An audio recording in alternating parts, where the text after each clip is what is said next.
GAB family vlog എന്ന് പറയുന്ന ഈ യൂട്യൂബ് ചാനലിലേക്ക് എല്ലാവർക്കും സ്വാഗതം. അപ്പോൾ നമ്മുടെ ഈ ചാനലിൽ ഇന്ന് നമ്മൾ പ്രത്യേകതര ഒരു വിഷയമാണ് പറയുന്നത്. ഒരു 3 തരം രേഖയാണ് ഇന്നത്തെ ദിവസം ചാനലിലൂടെ ഞാൻ സംസാരിക്കുന്നത്. സാധാരണ നമ്മൾ 1-2 രേഖകളെ പറ്റി മാത്രമേ സംസാരിക്കാറുള്ളൂ.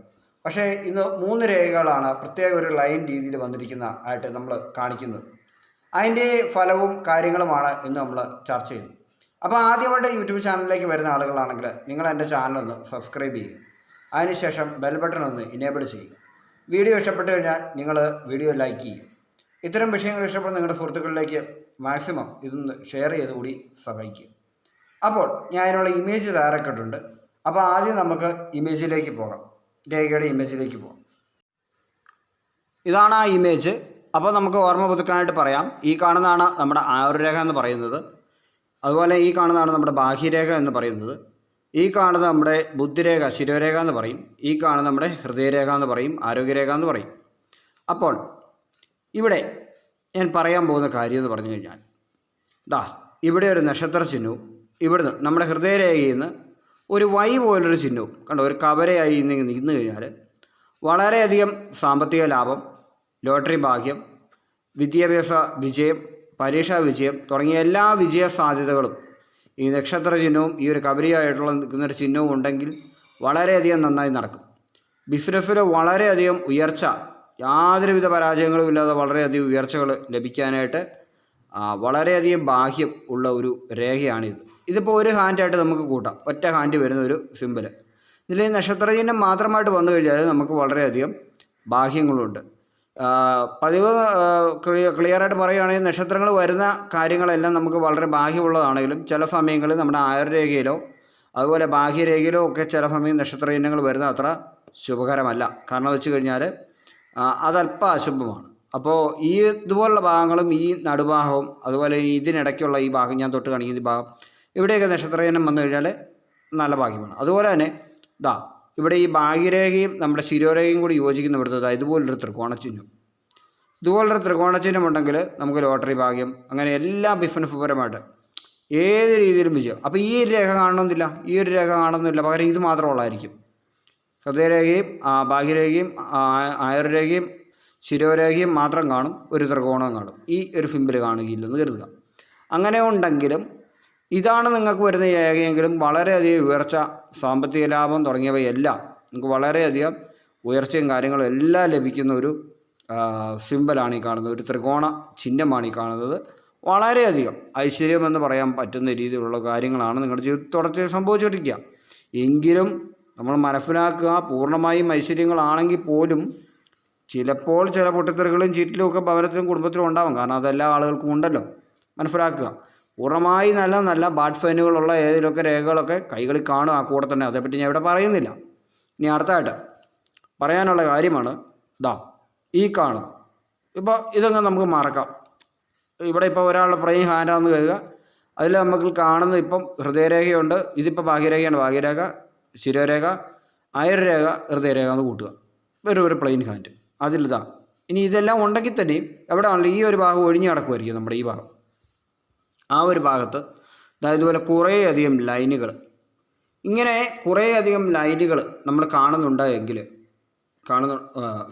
ഔട്ട് ഓഫ് ഫോക്കസ് ആവുന്നുണ്ട്, ചെറുതായിട്ട് ഫോക്കസ് ഔട്ട് ആവുന്നതുകൊണ്ട് നമുക്ക് ഒന്നുകൂടി അഡ്ജസ്റ്റ് ചെയ്തിട്ട് എടുക്കാം. ഓക്കെ, ഇപ്പോൾ കറക്റ്റായിട്ടുണ്ട്. ഓക്കെ, അപ്പോൾ ഈ വിരൽ ഇടയ്ക്ക് വരുന്നുണ്ട്, ക്ഷമിക്കുക. ഓക്കെ, ഈ കാണുന്ന ലൈനുകൾ, ഈ കാണുന്ന ലൈന് മിക്ക ആളുകൾക്കും കാണും. പക്ഷേ ഇതിലൂടെയെല്ലാം ഗുണം ചിഹ്നങ്ങൾ പോയിട്ടുണ്ടാകും. അതായത് ഇതിനെല്ലാം നടുവേ വെട്ടിമുറിച്ചുകൊണ്ട് കുറച്ച് രേഖ. ചില ആളുകളുടെ കൈകളിൽ ഇങ്ങനെ രേഖകൾ നല്ല ക്ലിയറായിട്ട് കിടപ്പുണ്ടാകും. ഈ രേഖയെ മറ്റ് രേഖകൾ വന്ന് ഖണ്ഡിക്കുകയോ ഒന്നും ചെയ്യാതിരുന്നു കഴിഞ്ഞാൽ ഇതിൻ്റെ അർത്ഥം എന്ന് പറയുന്നത് ഈ ഇങ്ങനെ രേഖയുള്ള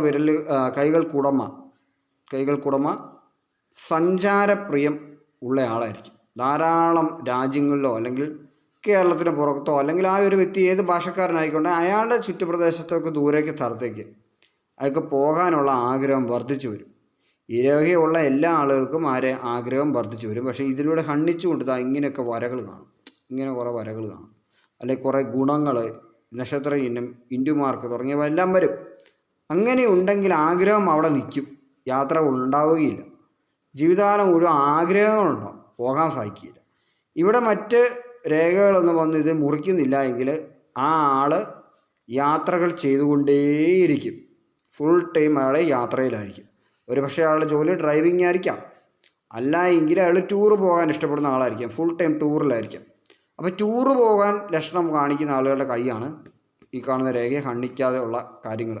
ഇനി ഇവിടെ നിന്നാണ് രേഖയെങ്കിൽ വിദേശ രേഖ എന്ന് പറഞ്ഞ് ഞാൻ കാണിച്ചിരുന്നു. അതൊരു വൺ ടൈമാണ്, അല്ലെങ്കിൽ ഒരു 2-3 തവണ പോയി സെറ്റിൽഡ് ആകുന്നൊരു കാര്യമാണ് പറഞ്ഞിരിക്കുന്നത്. അത് ജോലി ആവശ്യത്തിനാണ്. സഞ്ചാരത്തിന് വിസിറ്റിംഗ് വിസയിലാണെങ്കിലും ഒരു ജോലി ആവശ്യത്തിന് 1-2-3 തവണയായി ചെയ്യാൻ പറ്റും. പക്ഷേ തുടർച്ചയായിട്ടുള്ള കറക്കമാണ് ഈ സൂചിപ്പിക്കുന്നത്. ചുമ്മാ കറങ്ങുക, വെറുതെ ചുറ്റി സഞ്ചരിക്കുന്ന ടൂറ് പോകുന്ന ആളുകളുടെ കൈരേഖയാണ് ഈ കാണുന്നത്. ഓക്കെ, എനിക്കിപ്പോൾ ഇത്രയും കാര്യങ്ങൾ മനസ്സിലായെന്ന് ഞാൻ കരുതുന്നു. നമുക്ക് ബാക്കി വിഷയങ്ങളിൽ സംസാരിക്കേണ്ട വീഡിയോയിലേക്ക് തിരിച്ചു വരാം. നമ്മളിപ്പോൾ വീഡിയോയിലേക്ക് തിരിച്ചു വന്നിരിക്കുകയാണ്. ഇന്നിപ്പോൾ ഞാനൊരു പ്രത്യേക വിഷയമാണ് സംസാരിച്ചിരിക്കുന്നത്. ഇതുപോലുള്ള രേഖയുടെ വിവരങ്ങൾ നിങ്ങൾ കേട്ടിട്ടുണ്ടാവുകയില്ല. കാരണം എന്ന് വെച്ച് കഴിഞ്ഞാൽ ഇതൊരു പ്രത്യേക സിമ്പലുകളാണ് കയ്യിൽ വരുന്നത് ഹസ്തരേഖയിൽ. ഇപ്പോൾ ആര് ഇതുപോലുള്ള രേഖയുടെ പറഞ്ഞാലും അവരൊക്കെ ഇത്രയും തന്നെ കൈരേഖകളെ കാണിക്കുന്നുള്ളൂ. കാരണം വെച്ച് കഴിഞ്ഞാൽ ഇതിലപ്പുറം ഒരു രേഖ നമുക്ക് കൃത്രിമമായിട്ടൊന്നും വരച്ച് കാണിക്കാൻ സാധിക്കുകയില്ല. കാരണം വെച്ച് കഴിഞ്ഞാൽ ഇതിൽ ഒരു ശാസ്ത്ര സത്യമുണ്ട്. അപ്പോൾ ആ ശാസ്ത്രത്തെ നമ്മൾ കബളിപ്പിക്കുന്നില്ല, സത്യമായ കാര്യമാണ് ഇവിടെ ഇപ്പോൾ നമ്മൾ അറിയിക്കുന്നത്. അപ്പോൾ ഇതേ രീതിയിലുള്ള ചിഹ്നങ്ങളും കാര്യങ്ങളും എല്ലാം കൈകളിൽ വരാറുണ്ട്. ഇനി അടുത്തായിട്ട് നമ്മൾ സംസാരിക്കാൻ പോകുന്നത്, കഴിഞ്ഞ ദിവസം നമ്മൾ സംസാരിച്ചു ഇന്ന മാസങ്ങളിൽ ജനിക്കുന്ന ആളുകളുടെ സ്വഭാവം, അങ്ങനെ പല കാര്യങ്ങളും നമ്മൾ സംസാരിച്ചു. അതിനു മുമ്പ് നമ്മൾ യോഗങ്ങളെപ്പറ്റി സംസാരിച്ചിരുന്നു. ആ ഒരു സീരീസ് കഴിഞ്ഞു. ഇപ്പം നമ്മൾ ഇന്ന മാസങ്ങളിൽ ജനിക്കുന്ന ആളുകളുടെ കാര്യങ്ങളാണ് പറയുന്നത്. അതുപോലെ തന്നെ നമ്മൾ നക്ഷത്രത്തിൻ്റെ പൊരുത്ത വ്യത്യാസത്തെപ്പറ്റി സംസാരിച്ചു. അത് അങ്ങനെയുള്ള കാര്യങ്ങളെപ്പറ്റി പൂർണ്ണമായും ഡീറ്റെയിൽഡുകൾ ആയിട്ട് അറിയണമെങ്കിൽ നിങ്ങൾ എന്ത് ചെയ്യണം? പാമിസ്ട്രി മല്ലു എന്ന് പറയുന്ന ആ ഒരു പ്ലേലിസ്റ്റ് ഞാൻ തയ്യാറാക്കി വെച്ചിട്ടുണ്ട്. ആ പ്ലേലിസ്റ്റ് കംപ്ലീറ്റ് ആയിട്ട് നിങ്ങളൊന്ന് കാണുക. അതുപോലെ തന്നെ അസ്ട്രോളജി 2025 പറഞ്ഞ് ഞാൻ ചെയ്തു വെച്ചിരിക്കുന്ന പ്ലേലിസ്റ്റും കൂടി കംപ്ലീറ്റ് ആയിട്ട് കണ്ടു കഴിഞ്ഞാൽ നിങ്ങൾക്ക് എന്താണ് ഞാൻ കൃത്യമായിട്ട് ഉദ്ദേശിക്കുന്ന കാര്യമെന്ന് വഴിയാവണ്ണം മനസ്സിലാവും. കാരണം വെച്ച് കഴിഞ്ഞാൽ പാമിസ്ട്രി മല്ലു മാത്രം കണ്ടാൽ മതിയാവും. കാരണം വെച്ച് കഴിഞ്ഞാൽ അതിൽ ഞാൻ എല്ലാ നക്ഷത്രത്തിൻ്റെയും കാര്യങ്ങൾ സംസാരിച്ചിട്ടുണ്ട്, ഇപ്പോഴും സംസാരിച്ചുകൊണ്ടിരിക്കുകയാണ്. അപ്പോൾ ആ കൃത്യം ഡീറ്റെയിൽഡ് ആയിട്ട് നിങ്ങൾക്കൊരു തുടർക്കഥ വായിക്കുന്ന പോലെ തന്നെ മനസ്സിലാക്കാൻ സാധിക്കും എന്തൊക്കെ അത്ഭുതങ്ങളാണ് നമ്മുടെ ജ്യോതിഷത്തിൽ ഉള്ളത്, അല്ലെങ്കിൽ പാമിസ്ട്രിയിലുള്ളത് എന്നെല്ലാം നമുക്ക് മനസ്സിലാക്കിയെടുക്കാൻ കഴിയും. അപ്പോൾ ഇന്ന് നമുക്ക് പറയാം, ഇന്ന് വരുന്ന മാസം ഏതാണെന്ന് നമുക്ക് സംസാരിക്കാം. ഇനിയിപ്പോൾ നമ്മൾ സംസാരിക്കാൻ പോകുന്ന മാസം മെയ് മാസത്തെക്കുറിച്ചാണ്. അപ്പം മെയ് മാസം ജനിച്ച ആളുകളുടെ പ്രത്യേകതകൾ, 27 നക്ഷത്രത്തിലുള്ള ആളായിക്കോട്ടെ, സ്ത്രീകളോ പുരുഷന്മാരോ ആയിക്കോട്ടെ, ആര് തന്നെ ആയിക്കോട്ടെ, കൊച്ചു കുട്ടികളായിക്കോട്ടെ, എല്ലാവരുടെയും സ്വഭാവത്തിനൊരു പൊതു സ്വഭാവ രീതിയുണ്ട്. അതിന് കാരണം വെച്ച് കഴിഞ്ഞാൽ അവർക്ക് ഏറ്റവും വലിയ പ്രത്യേകത, മെയ് മാസത്തിൽ ജനിച്ച ആളുകളുടെ ഏറ്റവും വലിയ പ്രത്യേകത എന്ന് പറഞ്ഞു കഴിഞ്ഞാൽ ധാരാളം സുഹൃത്തുക്കളുണ്ടായിരിക്കും. അത് വലിയൊരു പ്രത്യേകതയാണ്. ഒരുപാട് സുഹൃത്തുക്കളെ കിട്ടുക എന്ന് പറയുന്നത് വലിയൊരു അനുഗ്രഹമാണ്. എബ്രഹാം ലിങ്കൺ പറഞ്ഞിട്ടുണ്ട്, സുഹൃത്തുക്കൾ അധികമുള്ള ആളാണ് ഏറ്റവും ശക്തനായ വ്യക്തി എന്ന് പറയാറുണ്ട്. മനസ്സിലാക്കുക എന്ന് പറയുന്ന പോലെ അമിതമായി സുഹൃത്തുക്കളെ കിട്ടുക, സുഹൃത്തുക്കൾ നല്ല സുഹൃത്തുക്കളായിരിക്കണം. മാനേജ് ചെയ്തുകൊണ്ട് പോകാൻ പറ്റാത്ത രീതിയിലുള്ള സുഹൃത്തുക്കളാണെങ്കിൽ നാശത്തിൽ തന്നെ കലാശിക്കും. പക്ഷേ നല്ല സുഹൃത്തുക്കളും നമ്മളെ സപ്പോർട്ട് ചെയ്യുന്ന സുഹൃത്തുക്കളുമാണ് നമ്മുടെ കൂടെ ഉള്ളെങ്കിൽ നമ്മുടെ ഏറ്റവും ശക്തനായ വ്യക്തി ആ വ്യക്തിയാണെന്നാണ് എബ്രഹാം ലിങ്കണൊക്കെ പറഞ്ഞിരിക്കുന്നത്. അങ്ങനെ കുറേ പ്രശസ്തരായ ആളുകളൊക്കെ പറഞ്ഞിട്ടുണ്ട്. അപ്പോൾ മെയ് മാസത്തിൽ ജനിക്കുന്ന ആളുകൾക്ക് കൂടുതലും സുഹൃത്ത് ബന്ധങ്ങൾ കൂടുതലാണ്. അതുപോലെ തന്നെ എല്ലാവരോടും ഒരു സ്നേഹബന്ധം കാത്തു സൂക്ഷിക്കുന്ന ആളുകളാണ് മെയ് മാസത്തിൽ ജനിക്കുന്ന ആളുകൾ. സുഹൃത്തുക്കളോടും മുതിർന്നവരോടും എല്ലാം ബഹുമാനത്തോടു കൂടി സംസാരിക്കുകയും പെരുമാറുകയും ഒക്കെ ചെയ്യുന്ന ആളുകളാണ് മെയ് മാസത്തിൽ ജനിക്കുന്നത്. 27 നക്ഷത്രക്കാരുടെ സ്വഭാവം ഇങ്ങനെ തന്നെയായിരിക്കും. അതിനകത്ത് ഈ ഒരു മാസത്തിൻ്റെ വെച്ച് നമ്മുടെ ന്യൂമറോളജി വിഭാഗത്തിലാണ് ഈ കാര്യം പറയുന്നത്, മാസങ്ങളുടെ കണക്ക് പറയുന്നത്. അപ്പോൾ അതുകൊണ്ട് തന്നെ ഈ ഒരു മാസം വെച്ച് പറയുന്നതിനകത്ത് ആ ഒരു സ്വഭാവ രീതി നമ്മളങ്ങോട്ട് മനസ്സിലാക്കിയാൽ മതി. 27കാരുടെ സ്വഭാവത്തിൽ ഏകദേശം ഈ ഒരു സമാന്തരമായ കാര്യം ഉണ്ടാക്കി. അതുപോലെ കലാപരമായ ചില കഴിവുകൾ, മറഞ്ഞിരിക്കുന്ന ചില കലാപരമായ കഴിവുകൾ മെയ് മാസത്തിൽ ജനിച്ച ആളുകൾക്കുണ്ട്. അതിൽ ഒന്ന് എടുത്തു പറയേണ്ടതാണ് ചില നാടക അഭിനയങ്ങൾ. അപ്പം നാടകം പോലുള്ള കാര്യങ്ങളിലൊക്കെ അഭിനയിക്കാനായിട്ട് മെയ് മാസം ജനിച്ച ആളുകൾക്ക് വളരെയധികം ഇൻട്രസ്റ്റ് ഉണ്ട്.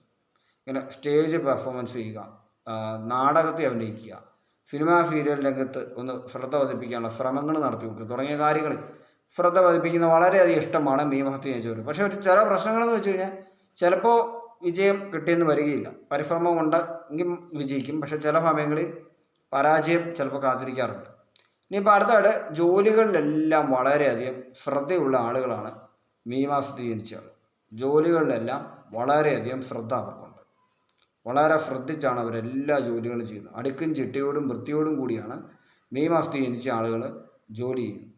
അടുത്തായിട്ട് വളരെയധികം തമാശകൾ മനസ്സിലാക്കാൻ കഴിവുള്ള, ഇപ്പം രസികരായ ആളുകൾ, തമാശകൾ മനസ്സിലാക്കാൻ കഴിവുള്ള, നർമ്മബോധമുള്ള ആളുകളാണ് മെയ് മാസത്തിൽ ജനിച്ച ആളുകൾ. വളരെയധികം തമാശകൾ പറയാനും തമാശകൾ കേട്ടാൽ ചിരിക്കാനുമുള്ള കഴിവും മെയ് മാസത്തിൽ ജനിച്ച ആളുകളുണ്ട്. ചില ആളുകളുണ്ട് തമാശകൾ കേട്ടാൽ ചിരിക്കത്തില്ല, ഹ്യൂമർ സെൻസ് ഒന്നുമില്ല, വളരെ ബിസിനസ്സുകാരായിരിക്കും, അവർ വളരെ കർക്കശക്കാരായിരിക്കും, അവർക്ക് ചിരിയൊന്നും വരത്തില്ല. എത്ര വലിയ തമാശ കേട്ടാൽ, ഭൂമിയിലെ ഏറ്റവും വലിയ തമാശ പറഞ്ഞാൽ പോലും അവർ ചിരിക്കത്തില്ല, കാരണം അവർക്ക് തമാശ എന്തെന്ന് പോലും അറിയില്ല. അതുപോലെ തന്നെ തമാശ പറയാൻ അറിയാത്ത ആൾ തമാശയാണെന്ന് കരുതി കുത്തി നോക്കിക്കുന്ന വാക്കുകൾ പറയുകയോ കളിയാക്കുകയോ ചെയ്യുക, അല്ലെങ്കിൽ സന്ദർഭത്തിന് ഉചിതമല്ലാത്ത തമാശകൾ പറയുക, പൊട്ടത്തമാശകൾ പറയുക, ഇങ്ങനെയും ചില ആളുകളുണ്ട്. തമാശ പറയുകയും തമാശ കേട്ടാൽ ആസ്വദിക്കുകയും ചെയ്യുന്നു കഴിവ് തന്നെയാണ്. ചിലർ തമാശ പറയില്ല, ചിലർക്ക് തമാശ കേൾക്കുന്നതാണ് ഇഷ്ടം. ചില ആളുകൾ തമാശ മാത്രം പറയും, മറ്റുള്ളവരുടെ തമാശകളൊന്നും കേൾക്കാൻ പോവുകയില്ല. വേറെ കൂട്ടർ തമാശ കേൾക്കുകയും തമാശ പറയുകയും ഒരുപോലെ ആസ്വദിക്കുന്ന ആളുകളും ഉണ്ട്. അപ്പം അങ്ങനെയുള്ള രീതിയിൽ പ്രവർത്തിക്കുന്ന ആളുകളാണ് മെയ് മാസത്തിലുള്ളത്. തമാശ അല്ലെങ്കിൽ നർമ്മം എന്ന് പറയുന്നത് ഏത് രൂപത്തിൽ കൊടുത്താലും, കാർട്ടൂണിൻ്റെ രൂപത്തിലായിക്കോട്ടെ, വീഡിയോയുടെ രൂപത്തിലായിക്കോട്ടെ, ഓഡിയോയുടെ രൂപത്തിലായിക്കോട്ടെ, ഒരു ദിവസത്തിൽ സംഭവിക്കുന്ന ഒരു സംഭവമായിക്കോട്ടെ, അത് ഒരു തമാശയായിരുന്നു എന്നുള്ളത് കണ്ട് ആസ്വദിക്കാനുള്ള ഒരു കഴിവ് മെയ് മാസക്കാർക്ക് ഉണ്ട്. അതുപോലെ അതൊരു രസികരാണ്, അവർ രസികരാണ്, വളരെയധികം രസികരാണ്. അവരാരോടും ഒരു വെറുപ്പോ വിദ്വേഷമോ ഇല്ലാത്ത ആളുകളാണ് മെയ് ജനിച്ച ആളുകൾ. വെറുപ്പ് എന്ന് പറയുന്ന ഒരു കാര്യം മറ്റുള്ളവരോട് ഇവർ വെക്കാറില്ല. കാരണം വെച്ച് കഴിഞ്ഞാൽ അങ്ങനെ പകയോ വിദ്വേഷമോ ഒന്നും ഇവർക്ക് അധികമായിട്ട് ഇല്ല. പിന്നെ ആഗ്രഹങ്ങൾ, ഒരുപാട് ആഗ്രഹങ്ങളുണ്ടാകും, പലതരം വലിയ വലിയ ലക്ഷ്യങ്ങളും ഗോൾ സെറ്റിങ്ങും ഒക്കെ ജീവിതത്തിലുണ്ടായിരിക്കും. ഈ ആഗ്രഹങ്ങൾക്ക് പിന്നിൽ അവർ സഞ്ചരിച്ച് ജീവിതത്തിലെ കുറേ കാലം അതിനുവേണ്ടി കഠിനാധ്വാനം ചെയ്യാനുള്ള ഒരു മനസ്സ് ഈ മാസത്തിൽ ജനിച്ച ആളുകൾക്ക് ഉണ്ട്. അടങ്ങിയിരിക്കുക എന്ന് പറയുന്നൊരു സ്വഭാവം ഇവർക്കില്ല. കാരണം വെച്ച് കഴിഞ്ഞാൽ എപ്പോഴും ഇവർ വർക്കിലായിരിക്കും, എപ്പോഴും ഇങ്ങനെ വർക്കുകൾ ചെയ്തുകൊണ്ടേ ഇരിക്കുക. അടങ്ങിയിരിക്കുക എന്ന് പറയുന്നൊരു പദ്ധതിയില്ല. കാരണം വെച്ച് കഴിഞ്ഞാൽ ഇവർക്ക് മുന്നോട്ട് പോകണം, ഇവർ ഗോൾ സെറ്റിങ്ങിലാണ് ഇവർ നിൽക്കുന്നത്, അപ്പോൾ അവർക്ക് മുന്നോട്ട് പോകണം. അതിനുവേണ്ടി ഇവർ അടങ്ങിയിരിക്കാതെ അശ്രാന്ത പരിശ്രമിച്ചുകൊണ്ടേ ഇരിക്കും. അപ്പോൾ അങ്ങനെയാണ് മെയ് മാസത്തിലെ ആളുകളുടെ ഒരു സ്വഭാവം. അതുപോലെ തന്നെ ചില സമയങ്ങളിൽ വലിയ അത്ഭുതകരമായ കാര്യങ്ങൾ ചെയ്യാനുള്ള ചില കഴിവുകൾ, അതുപോലെ തന്നെ ഡിസൈനിങ് മേഖലയിലുള്ള ചില പ്രത്യേക കഴിവുകൾ, കലാപരമായ ചില കഴിവുകൾ. കലാപരമായി പറയുമ്പോൾ ഞാൻ നാടകം പറഞ്ഞിരുന്നു, അഭിനയം പറഞ്ഞിരുന്നു, അതിപ്പോൾ ഒരു കലാപരമായ നൃത്തം, പാട്ട്, സംഗീത മേഖല തുടങ്ങിയവ എല്ലാം കലാപരമായ ഒരു മേഖലയാണ്. ഇനി പറയാനുള്ളത് ഡിസൈനിങ് മേഖലയിൽ ഇവർക്ക് പ്രത്യേക ഒരു കഴിവുണ്ട്. ഡിസൈനിങ് കാര്യത്തിലെല്ലാം ഇവർക്ക് പ്രത്യേക ഒരു കഴിവുണ്ട്. അങ്ങനെയാണ് ഇവരുടെ ഒരു ലൈഫ് സ്റ്റൈൽ. അടുത്തായിട്ട് ബിസിനസ് മേഖലയിൽ ഇവർക്ക് വളരെയധികം വിജയം കാത്തിരിക്കുന്നു. ബിസിനസ് മേഖലയിൽ വളരെയധികം വിജയമാണ് ബിസിനസ് മേഖലയിൽ ഇവരെ കാത്തിരിക്കുന്നത്. അതുപോലെ തന്നെ വാർദ്ധക്യ സമയത്ത് ഇവർക്ക് വളരെയധികം പണം വരിക, സാമ്പത്തികമായി ഇവർ ലെവലിലാകുക. അതുപോലെ തന്നെ ചില ആളുകൾ സോഷ്യൽ വർക്കറാവുക, സാമൂഹിക സേവനം തുടങ്ങിയ കാര്യങ്ങളെല്ലാം ചെയ്യാൻ ഇവർക്ക് വലിയ ഇഷ്ടമാണ്. മറ്റുള്ളവരുടെ ദുഃഖത്തിലും പ്രശ്നങ്ങളിലും ഇടപെട്ട് അവരെ പ്രശ്നങ്ങളിൽ നിന്ന് രക്ഷിക്കുക എന്ന് പറയുന്ന ഒരു കാര്യങ്ങൾ ഇവർക്കുണ്ട്. അതുപോലെ ചില ആളുകൾ നല്ല അധ്യാപകരായി തീരുക. അധ്യാപനം, മറ്റുള്ളവരെ ഹെൽപ്പ് ചെയ്യാൻ എന്നുള്ള ഒരു കാര്യമാണ് അധ്യാപനം എന്ന് പറയുന്നത്. നല്ല ഗുരുക്കന്മാരായി തീരുക എന്നുള്ളത് ഒരു സ്വഭാവ സവിശേഷമാണ് ഈ പറയുന്ന രീതിയിലുള്ള മെയ് മാസത്തിൽ ജനിച്ചത്. അപ്പോൾ ഇതാണ് മെയ് മാസത്തിൽ ജനിച്ച ആളുകളുടെ പൊതു സ്വഭാവം എന്ന് എനിക്ക് പറയാനുള്ളത്. 27 നക്ഷത്രക്കാരായിക്കോട്ടെ, ആരുമായിക്കോട്ടെ, സ്ത്രീകളായിക്കോട്ടെ, കുട്ടികളായിക്കോട്ടെ, മുതിർന്നവരായിക്കോട്ടെ, വളരെയധികം ആക്റ്റീവായിട്ട് പെരുമാറുന്ന ആളുകളാണ് ഈ മെയ് മാസത്തിൽ ജനിച്ച ആളുകൾ. ഇനിയിപ്പോൾ നമുക്ക് നക്ഷത്രങ്ങൾ തമ്മിൽ ഏതെല്ലാം തമ്മിൽ പൊരുത്തമില്ല എന്നുള്ള ആ സീരീസ് കൂടി നമുക്ക് സംസാരിക്കാം. ഇന്നിപ്പോൾ നമ്മൾ സംസാരിക്കാൻ പോകുന്ന നക്ഷത്രം തിരുവോണം. ഞാൻ പറഞ്ഞു, തിരുവോണ നക്ഷത്രത്തെപ്പറ്റി പൊതു സ്വഭാവത്തിൽ അസ്ട്രോളജി 2025 എന്ന് പറയുന്ന പ്ലേലിസ്റ്റ് കംപ്ലീറ്റ് പറഞ്ഞിട്ടുണ്ട്. പിന്നെ അതേപ്പറ്റിയുള്ള ചില വിവരങ്ങളൊക്കെ ഇന്നലത്തെ വീഡിയോ പറഞ്ഞിട്ടുണ്ട്. പാങ്ങശ്രീ മല്ലു എന്ന് പറയുന്ന പ്ലേലിസ്റ്റ് കംപ്ലീറ്റ് ആയിട്ട് കാണുവാണെങ്കിൽ നിങ്ങൾക്ക് പൂർണ്ണമായും കാര്യങ്ങൾ മനസ്സിലാവും എന്ന് ഞാൻ പറഞ്ഞിട്ടുണ്ട്. അപ്പോൾ ഇന്നിപ്പോൾ സംസാരിക്കുന്നത് നമ്മൾ തിരുവോണ നക്ഷത്രത്തെ പറ്റിയാണ്. തിരുവോണ നക്ഷത്രക്കാർ വളരെയധികം കഠിന അധ്വാനശീലി ഉള്ളവരാണ്. കഠിനമായിട്ട് അവർ അധ്വാനിക്കും, നന്നായി പഠിക്കുമെങ്കിലും ജോലിയുടെ വലിപ്പച്ചെറുപ്പം നോക്കാതെ ഏത് ജോലിയും ചെയ്യും. ഏത് ജോലി, ഒരു പ്രത്യേകിച്ച് ഒരു വൈറ്റ് കോളർ ജോലി കിട്ടണമെന്ന് ഒരു നിർബന്ധവും തിരുവോണംകാർക്കില്ല. അപ്പോൾ അവരിപ്പോൾ MA വരെ പഠിച്ച ഒരാളാണെന്ന് കരുതുക. അങ്ങനെയുള്ള ആളുകളും ചിലപ്പോൾ നമ്മൾ പറയുകയാണ് ഒരു കടയിൽ ഒരു സെയിൽസ്മാനായി നിൽക്കണം, അല്ലെങ്കിൽ സെയിൽസ് ഗേളായി നിൽക്കണം. അതിപ്പോൾ സാധാരണ എന്തെങ്കിലും ഒരു സാധനങ്ങൾ തൂക്കി കൊടുക്കുന്നിരിക്കാം, അല്ലെങ്കിൽ ഒരു പലചരക്കട പോലെ എന്ന് കരുതുക എന്ന് പറയുന്ന രീതിയാണ്. ഒന്നും നോക്കാതെ ജോലി ചെയ്യും. അവർക്ക് ജോലിയാണ് പ്രധാനം, വരുമാനമാണ് പ്രധാനം. സ്വന്തം കാര്യം നിൽക്കുക എന്നുള്ളത് അവർ കാണിക്കും. തയ്യൽ തുടങ്ങിയ കാര്യങ്ങൾ തൊട്ട് എന്തും, വിദ്യാഭ്യാസം എത്രയുണ്ടെങ്കിലും അത് നോക്കാതെ താഴേക്കിറങ്ങി വരാൻ, ഏത് തട്ടിലേക്കും താഴേക്കിറങ്ങി വരാൻ അവർക്ക് ഇഷ്ടമാണ്. പക്ഷേ അവരുടെ വേഷവിധാനം കുലീനത്വം കാണിക്കും. ഇതുകൊണ്ട് തന്നെ ഇവരെ ചിലപ്പോൾ നല്ല കുടുംബത്തിൽ നിന്ന് വന്നതാണെന്ന് ചില ആളുകൾ ചിന്തിക്കും. അവരുടെ ഇടപെടൽ മാന്യമായിട്ടായിരിക്കും. ഒരുപാട് സുഹൃത്തുക്കൾ ഇവർക്കുണ്ടായിരിക്കും. ഇവർക്ക് ചിലപ്പോൾ സ്വത്ത് വകകളും കാണും, എങ്കിലും ഒരു ജോലിക്ക് പോകും. അതും പോകുന്ന ജോലിയോ ഹൈ ക്ലാസ് അല്ല, ഏതെങ്കിലും ഒരു വൈറ്റ് കോളർ നോക്കാതെ അന്തസ്സൊന്നും നോക്കുന്നില്ല, എന്തെങ്കിലും ഒരു ജോലി. അതവർക്ക് ഇഷ്ടമാണ്. ജോലി ചെയ്യാൻ ഇഷ്ടമുള്ള ഒരു നക്ഷത്രമാണ് തിരുവോണം. അങ്ങനെ വെറുതെ ഇരിക്കുന്ന പരിപാടിയൊന്നും തിരുവോണത്തിനില്ല. സ്ത്രീ ആണേലും പുരുഷനാണേലും വെറുതെ അവർ ഇരിക്കത്തില്ല. ഇരിക്കുകയാണെങ്കിൽ അത് ഞായറാഴ്ച ആയിരിക്കും, അതും സുഹൃത്തുക്കളുടെ വീട്ടിലായിരിക്കും. അങ്ങനെ സ്വന്തം വീട്ടിൽ കയറി ഇരിക്കുന്ന പരിപാടിയൊന്നും അധികമൊന്നും തിരുവോണത്തിനില്ല. അത്ര രക്ഷയില്ലെങ്കിൽ മാത്രമേ സ്വന്തം വീടിനകത്തിരിക്കും. അല്ലാത്ത ടൈമിലെല്ലാം അവർ പുറത്തുകൂടി സഞ്ചരിക്കും. വീടിനകത്ത് അവർ കാണുകയില്ല. ഒന്നാമത്തെ കാര്യം. സുഹൃത്തുക്കളുടെ എണ്ണം കൂടുതലായതുകൊണ്ട് ഒരു മാസം ഇവർ അറ്റൻഡ് ചെയ്യുന്ന കല്യാണം, മാമോദിസ, മനസമ്മതം, മരിച്ചടക്ക്, അല്ലെങ്കിൽ ശവസംസ്കാരം, മറ്റ് ഏത് മതക്കാരുടെ ആണെങ്കിലും ആ വിവാഹ സൽക്കാരം എല്ലാ സ്ഥലത്തും ചെല്ലും. ഇതാണ് അടുത്ത പ്രത്യേകത. എത്ര 20-30 സുഹൃത്തുക്കൾ വിളിച്ചാൽ എങ്ങനെയും അഡ്ജസ്റ്റ് ചെയ്ത് 30 ദിവസം വേണേൽ അവർ ചെല്ലും. അത്രയും ആളുകൾ. ഒരാളെ പോലും, ഒരു സുഹൃത്തിനെ പോലും പിണക്കി നിർത്തുന്ന പരിപാടി തിരുവോണത്തിനില്ല. ഇനി അബദ്ധവശാൽ ചെല്ലാൻ പറ്റിയില്ല എങ്കിൽ ഫോൺ വിളിച്ച് ആ കാര്യം ബോധിപ്പിക്കും. എന്നിട്ട് സമയത്ത് ടൈം ഉണ്ടാക്കി അവിടെ ചെല്ലും. ആരെ പരിചയപ്പെട്ടാലും അവരുടെ വീടിനകത്ത് ചെല്ലും. തിരുവോണം അവരുടെ വീട്ടിൽ ചെല്ലും, അവരുടെ ഫാമിലിയെ പരിചയപ്പെടും, അവരുടെ വീട്ടിലുള്ള മുഴുവൻ അംഗത്തെ പരിചയപ്പെടും, അവിടെ ചെല്ലും. പക്ഷേ എല്ലാ ആളുകളെയും തിരുവോണത്തിൻ്റെ ഭവനത്തിലേക്ക് കൊണ്ടുപോകാറില്ല. പ്രധാനമായും മനസ്സിലാക്കേണ്ട കാര്യങ്ങളാണ്. സൗഹൃദമുണ്ടെങ്കിൽ ആ ഒരാളുടെ ഭവനത്തിലേക്ക് വരെ തിരുവോണത്തിൽപ്പെട്ട ആൾ എത്തും. പക്ഷേ അവരുടെ ഭവനത്തിലേക്ക് എല്ലാ ആളുകളും എത്തത്തില്ല. കാരണം വെച്ചാൽ അങ്ങനല്ല അതിൻ്റെ രീതി. ഇവരവിടെ ചൊല്ലും. ഇപ്പോൾ തിരുവനന്തപുരത്താണ് അവർ തിരുവനന്തപുരം ചൊല്ലും, എവിടെയാണെങ്കിലും അവിടെ ചൊല്ലും. പക്ഷേ അത്രയും ദൂരത്തു നിന്ന് ഒരാൾ ഇവരുടെ വീട്ടിലോട്ട് വരാനായിട്ട് സാധ്യത കുറവാണ്. പരിചയപ്പെടും. സോഷ്യൽ മീഡിയയിൽ ധാരാളം A മുതൽ Z വരെയുള്ള ആളുകൾ ഇവരുടെ ഫ്രണ്ട് ലിസ്റ്റ് ഉണ്ടാവും. മനസ്സിലായി?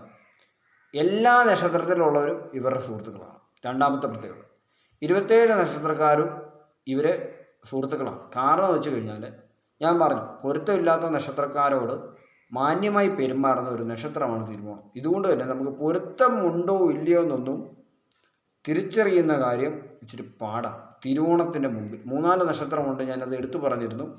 ഒന്നാമതായി ഞാൻ പറഞ്ഞിരുന്ന ഗാനം തിരുവോണമാണ്. രണ്ടാമത് പറഞ്ഞ് വിശാഖമാണ്. തിരുവാതിര പറഞ്ഞിരുന്നു, മഹീരം പറഞ്ഞിരുന്നു, പിന്നെ ആയില്യം പറഞ്ഞിരുന്നു, ഭരണി പറഞ്ഞിരുന്നു. ഇത്രയും നക്ഷത്രങ്ങളാണ് വികർഷണമുണ്ടെങ്കിലും അത് പുറത്ത് പ്രകടിപ്പിക്കാതെ പോയി സംസാരിക്കുന്ന ആളുകൾ.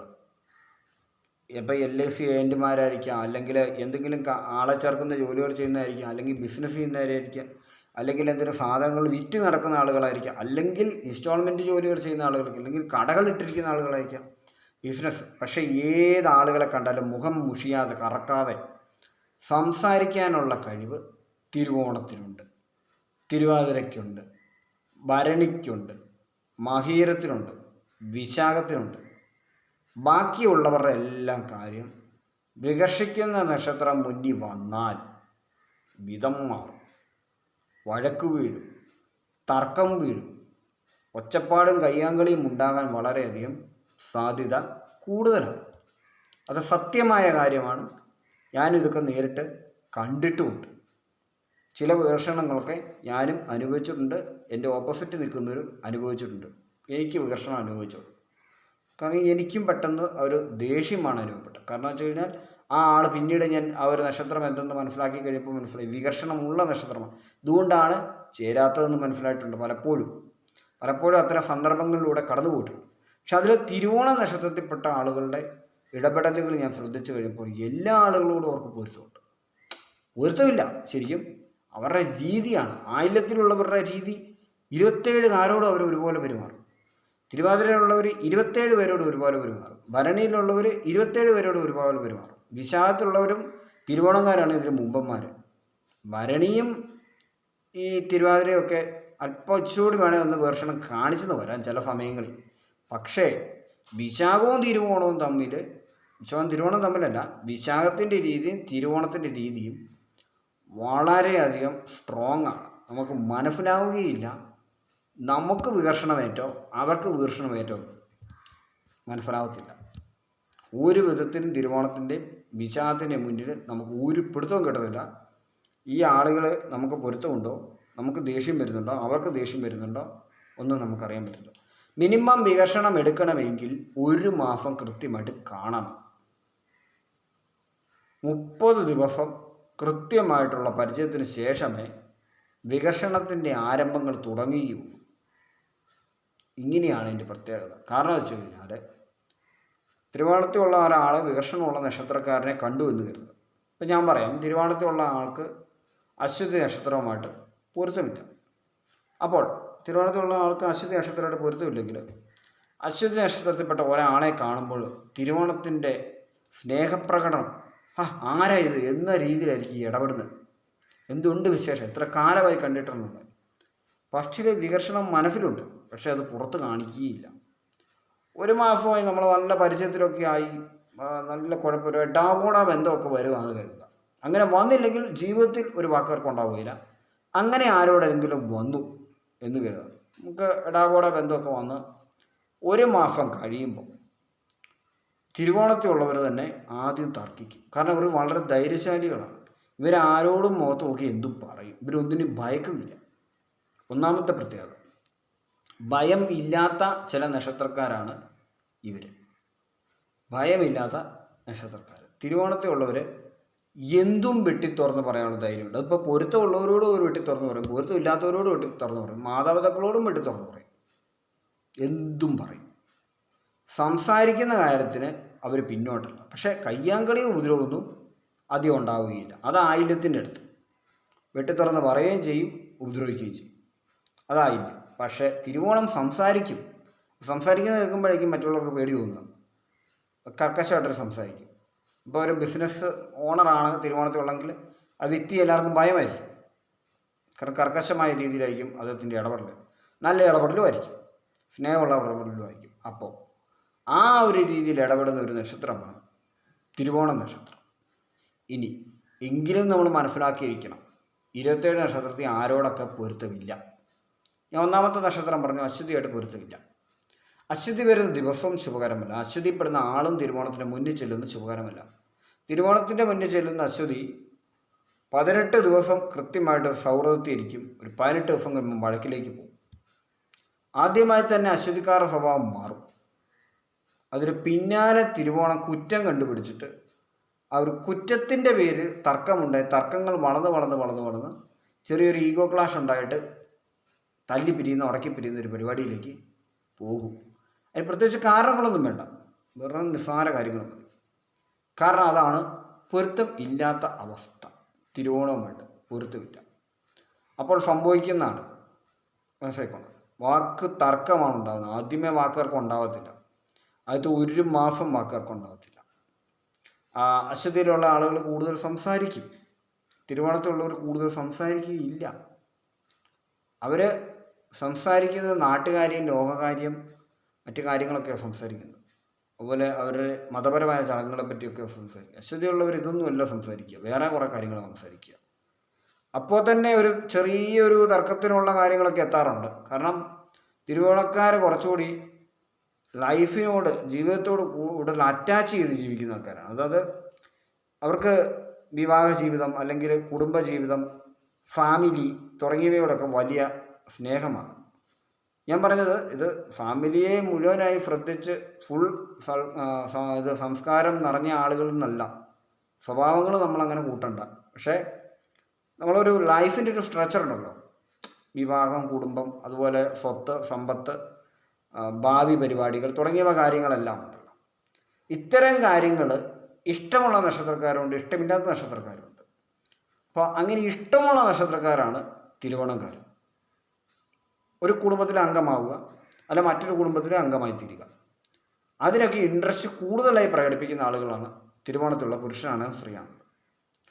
അപ്പോൾ അത്തരം ഒരു വിഷയം പൊരുത്തമില്ലാത്ത ഒരാളോട് സംസാരിക്കുമ്പോൾ അത്തരം ഇൻട്രസ്റ്റുകൾക്കെതിരായി സംസാരിക്കുന്ന ആളോടാണ് സംസാരിക്കുന്നതെങ്കിൽ വാക്കുകൾക്കുണ്ടാവും, പലപ്പോഴും വാക്കുകൾക്കുണ്ടാവും. കാരണം ബിസിനസ് മൈൻഡിലോട്ട് പോകാനായിട്ടുള്ള മടി ചിലപ്പോൾ സമയം തിരുവോണം കാണിക്കാറുണ്ട്. കാരണം അവർക്ക് ജോലി കൂടുതൽ ഇഷ്ടമാണ്, ജോലി ചെയ്യുക, ശമ്പളം വാങ്ങുക. അല്ലാതെ ബിസിനസ് ചെയ്ത് അതിൽ വിജയം ഉണ്ടാക്കി പരാജയം വരാൻ ഇഷ്ടപ്പെടുന്നില്ല. അപ്പോൾ അവർ വിജയം ഉണ്ടാക്കിയെടുക്കുക എന്ന് പറഞ്ഞാൽ അത് പാടാം, റിസ്ക് ഏറ്റെടുക്കണം, ഒരുപാട് റിസ്ക്. വാക്ക് തർക്കം ഒരാൾ വഴക്ക് പിടിക്കുന്ന റിസ്ക് ഒക്കെ എടുക്കാമെങ്കിലും പക്ഷേ ബിസിനസ് വരെ കാശ് പോകുന്ന റിസ്ക് ഒന്നും എടുക്കാൻ താല്പര്യം കുറവാണ്. അതുകൊണ്ട് തന്നെ ജോലിയാണ് ഇവർക്ക് ഇഷ്ടം.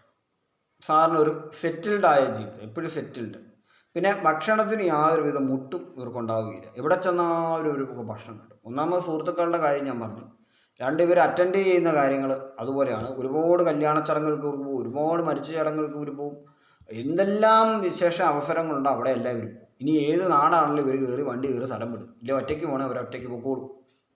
അവിടെ ചെന്ന് അവർ കാര്യങ്ങളിൽ അറ്റൻഡ് ചെയ്ത് തിരിച്ചു പോകും. സ്ത്രീയാണെങ്കിലും പുരുഷനാണെങ്കിലും ഇതത് ചെയ്തിരിക്കും. ഇതാണ് തിരുവോണത്തിൻ്റെ രീതി. അവർക്ക് സുഹൃത്തുക്കൾ വളരെയധികം ഉണ്ട്, മനസ്സിലാക്കണം. ഇനിയിപ്പോൾ നമുക്ക് മനസ്സിലാക്കാം അടുത്ത പൊരുത്തമില്ലാത്ത നക്ഷത്രം ഏതാണ്. തിരുവോണവുമായിട്ട് ചതയ നക്ഷത്രവുമായിട്ട് തിരുവോണത്തിന് പൊരുത്തമില്ല. അപ്പം ചതയ നക്ഷത്രക്കാർക്ക് ഒരു ചെറിയ പ്രത്യേകതയുണ്ട്.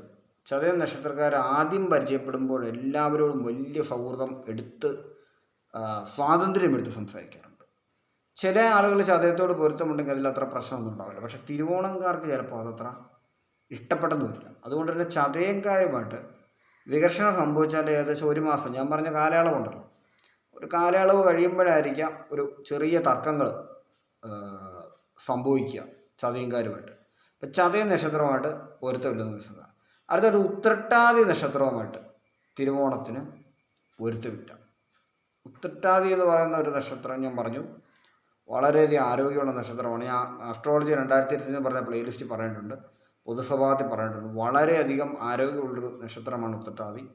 അപ്പോൾ ആ ഒരു നക്ഷത്രവുമായിട്ട് ഈ തിരുവോണം എന്ന് പറയുന്ന നക്ഷത്രം അത്ര ശുഭകരമായ സ്ഥാനത്തില്ല.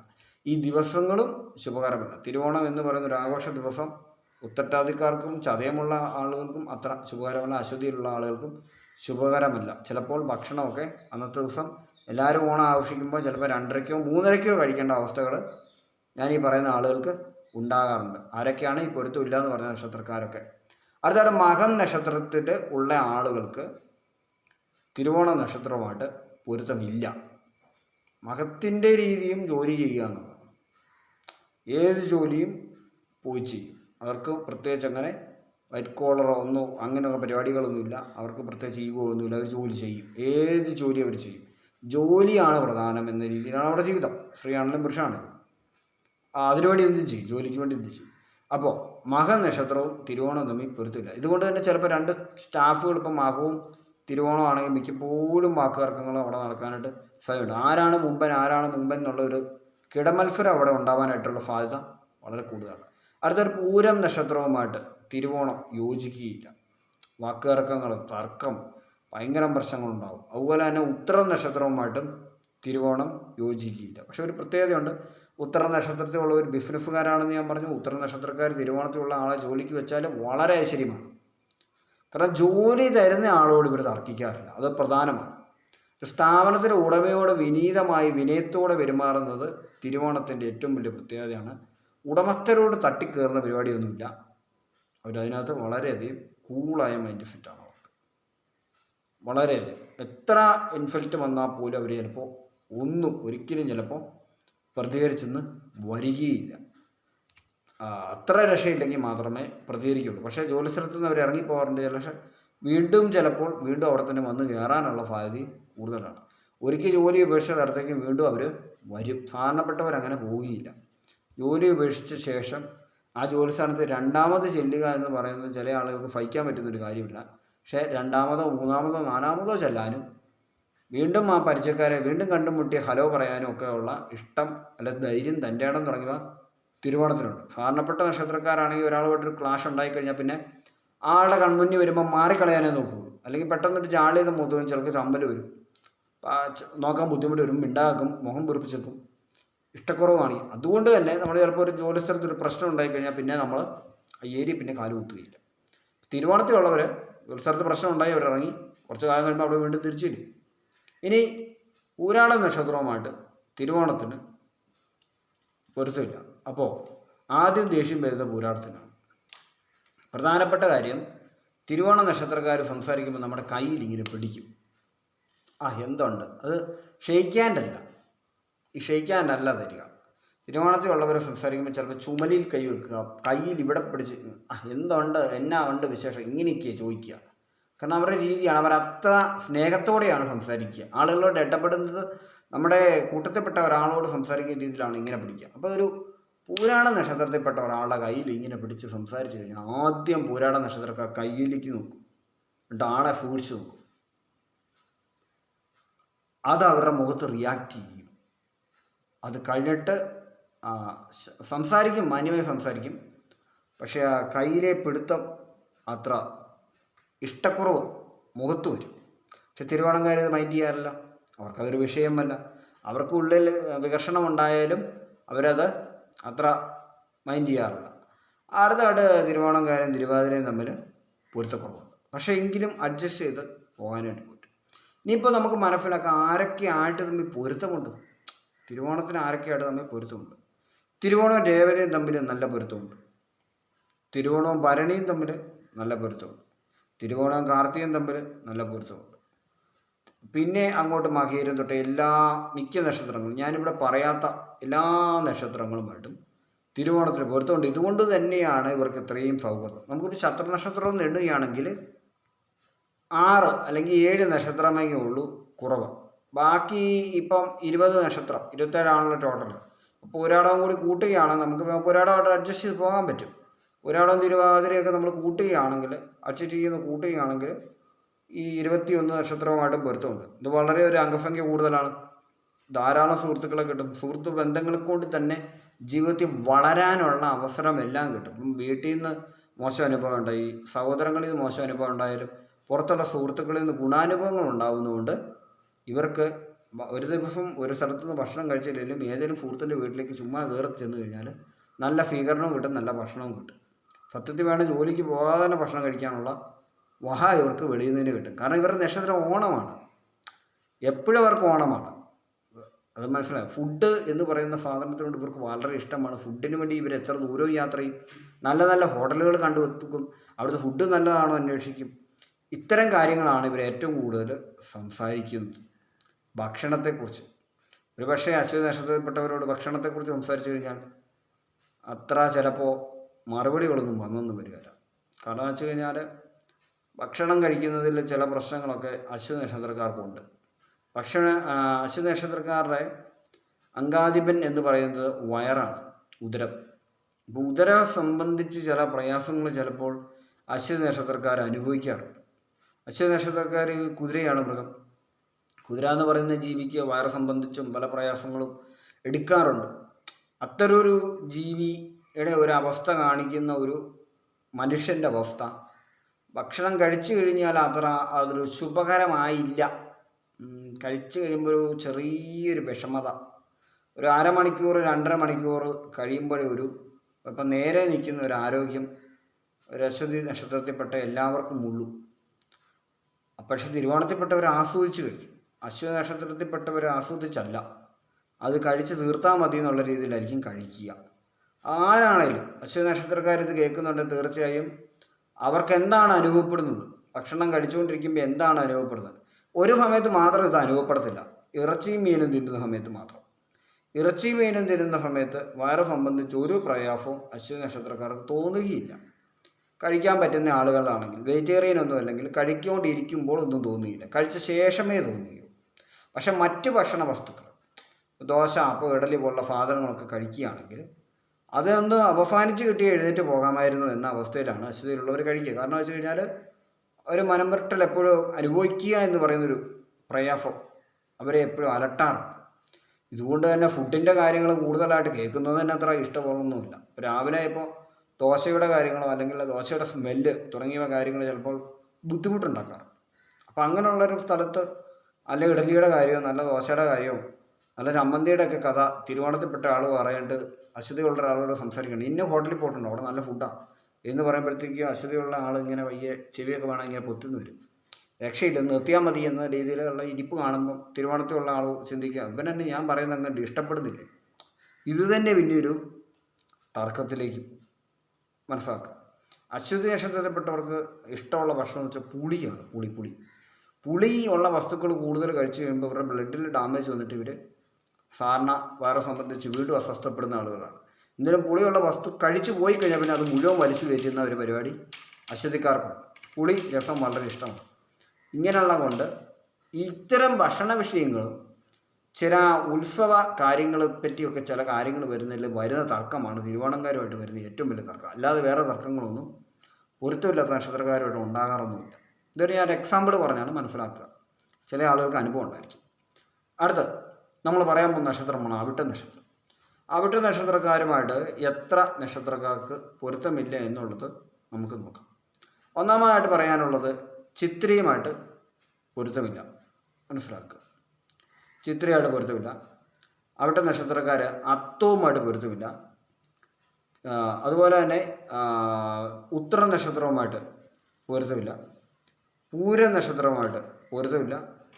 മകൻ നക്ഷത്രവുമായിട്ട് പൊരുത്തമില്ല. ഭരണി നക്ഷത്രവുമായിട്ട് പൊരുത്തമില്ല. രേവതി നക്ഷത്രവുമായിട്ട് പൊരുത്തമില്ല. പൂരുരുട്ടാതി നക്ഷത്രവുമായിട്ട് പൊരുത്തമില്ല. അപ്പോൾ അതുപോലെ തന്നെ അവിചാരിതമായിട്ട് അവിട്ട നക്ഷത്രക്കാരുമായിട്ടും പൊരുത്തമില്ല. സ്വന്തം നക്ഷത്രവുമായിട്ട് പൊരുത്തമില്ലാത്തൊരു നക്ഷത്രമാണ് അവിട്ടം. തിരുവോണത്തിന് ആ പ്രശ്നമില്ല. തിരുവോണമൊക്കെ ഒത്തോളും. അപ്പോൾ അതുകൊണ്ട് തന്നെ അവിട്ടവും തമ്മിൽ പൊരുത്തമില്ല വരുമ്പോൾ ഈ അവിട്ടം ബിസിനസ്സുകാരൻ മൈൻഡാണ്. അവിട്ടത്തിന് തല കുനിക്കുക എന്ന് പറയുന്നൊരു പദ്ധതിയില്ല. മറ്റുള്ളവരെ കൊണ്ട് ജോലി ചെയ്യിക്കുക. അത് സ്ത്രീയാണെങ്കിലും പുരുഷനാണെങ്കിലും തലപ്പത്തിരിക്കുന്ന ആളുകളാണ് അവിട്ടക്കാർ. അവിട്ടക്കാർ അങ്ങനെയൊന്നും ജോലി ചെയ്യുന്നൊന്നും ഞാൻ കണ്ടിട്ടില്ല. അവർ ജോലി ചെയ്യിപ്പിക്കുന്ന ആളുകളാണ്. അവർ ഉടമസ്ഥരാണ്, മുതലാളിമാരാണ്. ഇപ്പോൾ സ്ത്രീ ആണെങ്കിലും പുരുഷനാണെങ്കിലും അവർ പ്രൈവറ്റ് ജോലിയാണ് അവർക്കിഷ്ടം. അത് അവരുടെ ഓണറുമായിരിക്കും അവരെപ്പോഴും. അവിട്ടത്തിലുള്ള ആളുകളെല്ലാം അങ്ങനെയാണ്. ഇപ്പോൾ അവർ സ്പെയർ പാർട്സ്, കായിക മേഖല തൊട്ട് എല്ലാ മേഖലകളിലും ഇവർക്ക് ഒരുപാട് ജോലി സാധ്യതകളുണ്ട്. ഇവർക്ക് പറയുന്നു വൈദ്യുതി മുതലായ കാര്യങ്ങളിലെല്ലാം ഇവർക്ക് ജോലി ലഭിക്കുന്നതാണ്. അപ്പോൾ അങ്ങനെ ഉള്ളത് കൊണ്ട് തന്നെ ഇവർക്ക് അവിട്ടവും തമ്മിൽ ചേരാതെ വരുമ്പോൾ രണ്ട് ബിസിനസ്സുകാർ തമ്മിലായിരിക്കും തർക്കം ഉണ്ടാവുക. രണ്ട് ബിസിനസ്സുകാർ തമ്മിൽ വാക്കാർക്കം ഉണ്ടാകാനുള്ള സാധ്യതകൾ കൂടുതലാണ്. പിന്നെ ഇത്രയും നക്ഷത്രത്തിൽ ഞാൻ എടുത്തു പറയാത്ത നക്ഷത്രം പൂരാടം, അശ്വതി തുടങ്ങിയ നക്ഷത്രങ്ങളുമായിട്ടും അത്ര ശുഭകരമായ ബന്ധമല്ലെങ്കിലും ചില ദാനധർമ്മ ശീലങ്ങളുള്ളതുകൊണ്ട് അവിട്ടവുമായിട്ട് ചേർന്ന് പോകാനും സാധിക്കും. ചില ദിവസത്തിൻ്റെ പൊരുത്തവും ചില പാദത്തിൻ്റെ വ്യത്യാസവും കൊണ്ട് നമുക്ക് ചില പൊരുത്തങ്ങളുണ്ടാകും. ഇല്ലാത്തപ്പോൾ അത് വീർഷിച്ച് നിൽക്കും. അവിട്ടമായിട്ട് വാക്കാർക്കാണ്. അടുത്തായിട്ട് വിശാഖവുമായിട്ട് നല്ല പൊരുത്തമാണ് അവിട്ടവും വിശാഖവുമായിട്ട് നല്ല പൊരുത്തമാണ്. മറ്റവർ ഞാനിപ്പോൾ പറഞ്ഞ ബാക്കി ആളുകളെല്ലാമായിട്ട് വികർഷണം. ഏതെല്ലാം നോക്കാം. അത്തം, ചിത്ര, ഉത്രം, മകം, പൂരം, അവിട്ടം, ഭരണി, രേവതി, പൂരൂട്ട ഇത്ര നക്ഷത്രവുമായിട്ട് അത്ര സുഖകരമായ ഒരു ചുറ്റുപാടില്ല. ഇതിൽ പറയാത്ത നക്ഷത്രങ്ങളായ അശ്വതിയും പൂരാടവും കൂടി ഒഴിച്ചു നിർത്തി കഴിഞ്ഞാൽ ബാക്കിയുള്ള നക്ഷത്രങ്ങളായിട്ടെല്ലാം നല്ല ഒരുത്തം അവിട്ടത്തിനുണ്ട്, മനസ്സിലാക്കുക. അപ്പോൾ ഇന്ന് നമ്മൾ ഇത്രയും കാര്യങ്ങൾ സംസാരിച്ചു കഴിഞ്ഞു. നക്ഷത്രത്തെപ്പറ്റി സംസാരിച്ചു, ഹസ്തരേഖയെപ്പറ്റി സംസാരിച്ചു, ഓരോരോ മാസങ്ങളിൽ ജനിക്കുന്ന ആളുകളുടെ സ്വഭാവ വ്യത്യാസങ്ങളെ പറ്റി നമ്മൾ സംസാരിച്ചു. അപ്പോൾ നമ്മൾ ഇത്രയും വെച്ച് തന്നെ ഇന്നത്തെ വീഡിയോ ഇവിടെ വൈൻഡപ്പ് ചെയ്യുകയാണ്. ഈ വീഡിയോ നിങ്ങൾക്ക് ഇഷ്ടപ്പെട്ട് കഴിഞ്ഞാൽ നിങ്ങൾ വീഡിയോ ഒന്ന് ലൈക്ക് ചെയ്യുക. ചാനലിലേക്ക് ആദ്യമായിട്ട് വരുന്ന ആളുകളാണ് ചാനലൊന്ന് സബ്സ്ക്രൈബ് ചെയ്യുക. ഇത്തരം വിഷയങ്ങൾ ഇഷ്ടപ്പെടുന്ന നിങ്ങളുടെ സുഹൃത്തുക്കളിലേക്ക് മാക്സിമം ഒന്ന് ഷെയർ ചെയ്യുക. അപ്പം അടുത്ത ദിവസം മറ്റൊരു വിഷയമായിട്ട് നമുക്ക് വീണ്ടും കാണാം.